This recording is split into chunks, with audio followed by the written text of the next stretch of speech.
sepse jemi shumë veta. Faleminderit. Edhe nuk e dia, doni të flisni zonja Bajaziti, Gjokutaj, zoti Gjokutaj, sepse që mos të ngatrohemi. Zoja ka marrë fjalën? Mund të flas? Po ju tham me radhë.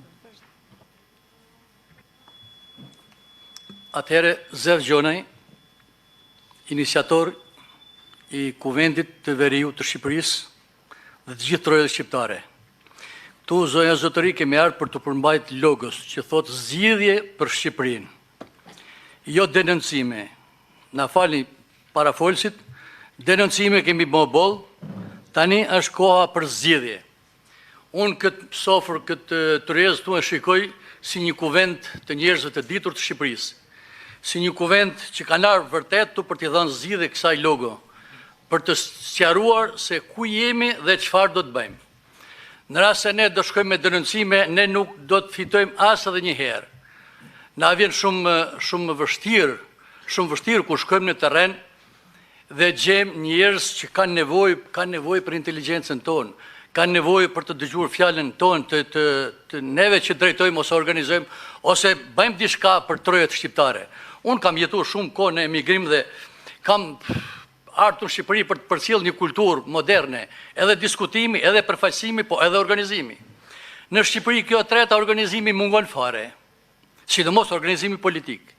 Mu më vjen shumë mirë kur i shoh moshën këtu që janë krameje, që janë politikan, po me thënë të drejtën kanë ardhur sot të la e të vesh e të math, janë lodhë 3 ditë me gjetë një kollare për ta këtu për të përfaqësuar partitë politike pa emër, pa numër, pa elektorat, dhe më falësh jam shumë i nervikos, sepse populli pret ndryshime nga inteligjenca shqiptare, pret ndryshime ndoshta të mëdha edhe nga diaspora shqiptare.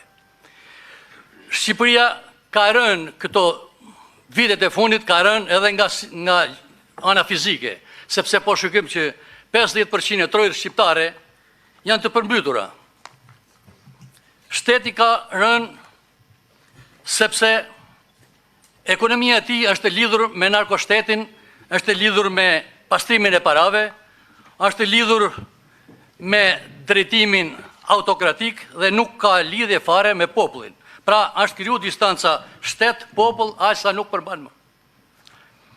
Shteti ka rënë edhe politikisht, sepse pushteti është përqendruar dhe uzurpuar.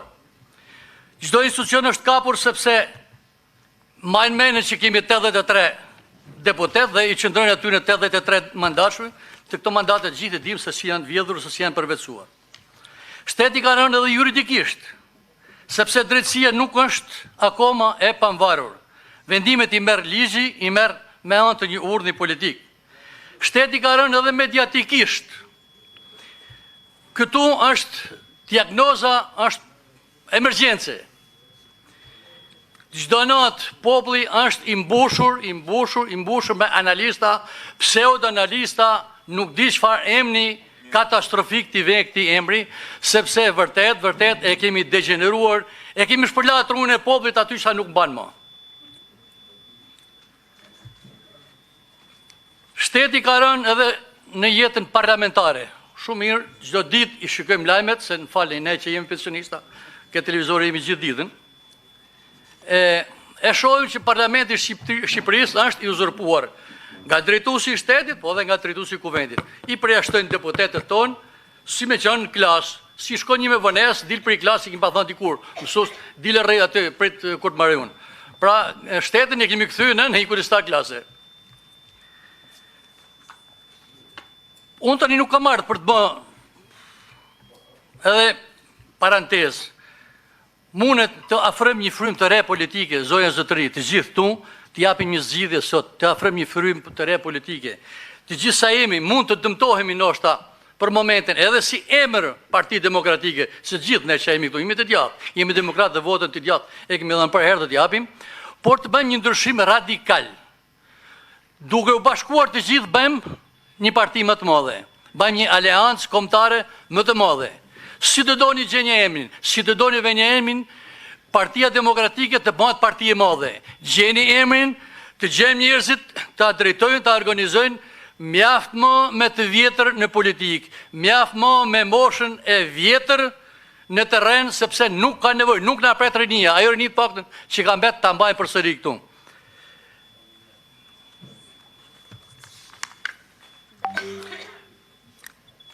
edhe e funit, duhet ta përqendrojmë vëmendjen vetëm për logon.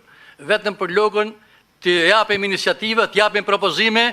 Unë kam shumë njerëz nga diaspora që mund t'i afrojmë edhe Partisë Demokratike dhe gjithë partive që të futën në listat e njerëzve që të vinë e kontribuojnë për Shqipërinë. Me këto politikam që kemi këtu në marrë Shqipërisë, nuk mund të marrë Shqipëria. A jemi të zotë ne të thirrim diasporën?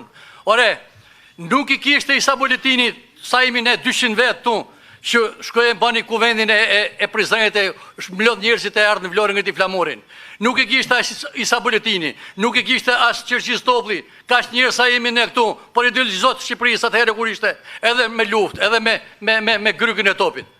Prandaj të mbledhim menin dhe sot të dalim me një rezolut të përbashkët, me një rezolut që çdo gjë të jetë e diskutueshme dhe ta paraqesim popullin se ne zotëri jemi vërtet për t'i dalë zotë vatanëve. Jo për të qenë parti politike me 2-3 karrika atë, ose se morën ato qenë. Me leje, mund ta mbyllim zotëria, nuk kemi ardhur të humbë kohën. Ne asnjë nga ne s'ka kohë për të humbur. Ju lutemi.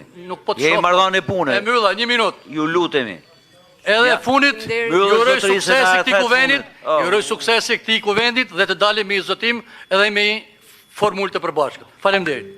Faleminderit, tani do respektojmë radhën, ju lutem dhe kohën, sepse kështu kalojmë në konflikt, edhe unë me që do e moderoj, sot do e bëjmë sipas kësaj që do them unë. Ju lutem zonja Bajaziti ose Gjokutaj kush donte të flisë dhe me radhë dhe respektoni patjetër kohën, vetëm një evidentim problemi dhe zgjidhjen që ofroni, jo historira dhe fakte që ju vetë thatë që ne I dim tashmë. Zonja dhe zotërinë të nderuar që jeni mbledhur sot, është padyshim një nder dhe privilegj që të mund t'i drejtohemi shqiptarëve nga ky vend këtu. Padyshim që nuk marr absolutisht guximin të drejtohem shqiptarëve për t'u dhënë mend, por ama kam frikën që sot qytetarët shqiptar përballë qeverisë jetojnë në dy realitete që ecin paralelisht dhe nuk e takojnë dot njëri tjetrin. Një qeveri që e ka humbur realitetin me qytetarin, sepse ai qytetari sot, nga ky moment që flasim, është duke u gdhirë dhe duke u ngrysur në ujë. Dhe është e vërtetë që ne sot jemi duke folur nga një zonë rehatie këtu, por ndërkohë ai qytetari që vuan është atje në Durrës apo diku gjet në mbar Shqipërinë, ose I është djegur prona dhe nesër nuk ka një të ardhme. Unë mendoj që ka ardhur koha e sakrificave dhe secili nga ne që merr përsipër të punojë për Shqipërinë duhet ta bëjë këtë në emër të sakrificës.